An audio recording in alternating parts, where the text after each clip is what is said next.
রাজীব গান্ধী ছিলেন শান্তি, সম্প্রীতি এবং সংহতির অনুপ্রেরণাদায়ী নেতৃত্ব, আপোষহীন লড়াইয়ের বড় সৈনিক। কথাগুলো বলেছেন প্রদেশ কংগ্রেসের সভাপতি আশিস কুমার সাহা।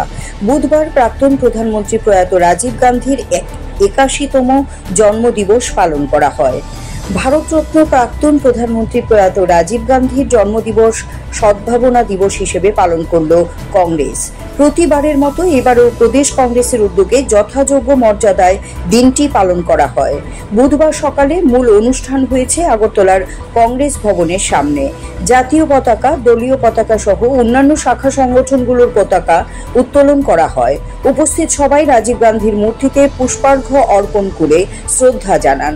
প্রদেশ কংগ্রেস সভাপতি আশিস কুমার সাহা বলেন, রাজীব গান্ধী ছিলেন শান্তি, সম্প্রীতি এবং সংহতির অনুপ্রেরণাদায়ী নেতৃত্ব, আপোষহীন লড়াইয়ের বড় সৈনিক। দেশের উন্নয়ন, বিকাশ, প্রগতির জন্য পদক্ষেপ নিয়েছিলেন। তথ্য প্রযুক্তির উন্নয়ন, শিক্ষার উন্নয়নে নবোদয় বিদ্যালয় স্থাপন, যুব এবং মহিলাদের সশক্তিকরণ, যোগাযোগ ব্যবস্থার উন্নয়ন অর্থাৎ সর্বক্ষেত্রে বিকাশের জন্য পদক্ষেপ নিয়েছিলেন। কংগ্রেস ভবনে অনুষ্ঠান শেষে দলীয় নেতাকর্মীরা যান গান্ধী ঘাট শহীদ বেদিতে। সেখানে শহীদ বেদিতে পুষ্পার্ঘ্য অর্পণ করে শ্রদ্ধা জানান তারা। এই দিনটিকে সদ্ভাবনা দিবস হিসেবে উদযাপন করে কংগ্রেস। প্রতিটি ব্লক এবং জেলা স্তরে দিনটি উদযাপন করা হয়েছে বলে জানান প্রদেশ কংগ্রেস সভাপতি।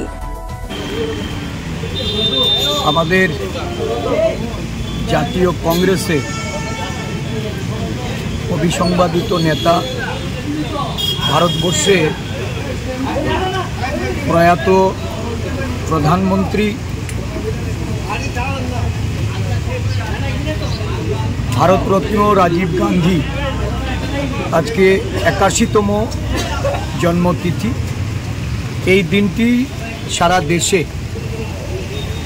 জাতীয় কংগ্রেসের পক্ষ থেকে সদ্ভাবনা দিবস রূপে পালিত হচ্ছে। ত্রিপুরা প্রদেশ কংগ্রেসের পক্ষ থেকে এই দিনটি পালনের লক্ষ্যে আমাদের প্রদেশ, জেলা এবং ব্লক স্তরে রাজীব গান্ধীর প্রতি পূর্ণ শ্রদ্ধা সহকারে আমাদের এই কর্মসূচি আমরা পালন করছি। প্রদেশ কংগ্রেসের পক্ষ থেকে ওনাকে কোটি কোটি প্রণাম। একবিংশ শতাব্দী একজন প্রধানমন্ত্রী হিসাবে যে স্বপ্ন ভারতবর্ষকে নিয়ে উনি দেখেছিলেন, এই স্বপ্নের ভারত গড়ার উনি একজন বড় কাণ্ডারি ছিলেন। ভারতবর্ষের বহু উন্নয়ন, বিকাশ এবং প্রগতির পদক্ষেপ ওনার স্বল্পকালীন প্রধানমন্ত্রীত্বে গ্রহণ করা হয়েছিল। বিশেষ করে তথ্য প্রযুক্তির যুগে ভারতকে প্রবেশ করা, ভারতবর্ষের যুব মহিলাদের সশক্তিকরণে 18 বছরের ভোটাধিকার, মহিলার সংরক্ষণ, পঞ্চায়েত আইনের সংশোধন, শিক্ষার ক্ষেত্রে নবোদয় বিদ্যালয়ের স্থাপনা এবং ভারতবর্ষের যোগাযোগ ব্যবস্থা, অন্তরিক্ষে ভারতবর্ষের যে পদচারণা, এই সমস্ত ঘটনাগুলি আমরা পরিলক্ষিত করেছি। রাজীব গান্ধী উনি ছিলেন শান্তি, সম্প্রীতি এবং সংহতির একজন বড় অনুপ্রেরণাদায়ী নেতা।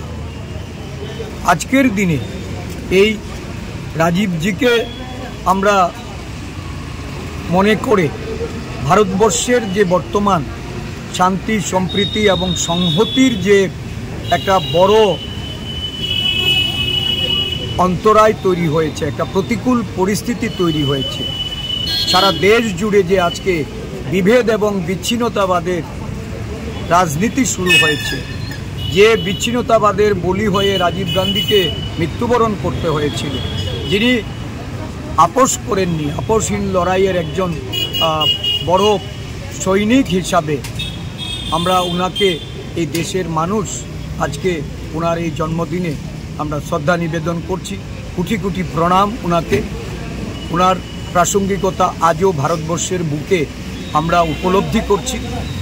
এই জন্মদিনে আমাদের সংকল্প হবে শান্তি, সম্প্রীতি এবং সংহতি দেশের রক্ষার্থে কংগ্রেস কর্মীরা ওনাকে অনুসরণ করে ওনার অনুপ্রেরণা। CED TV, channel for news and entertainment.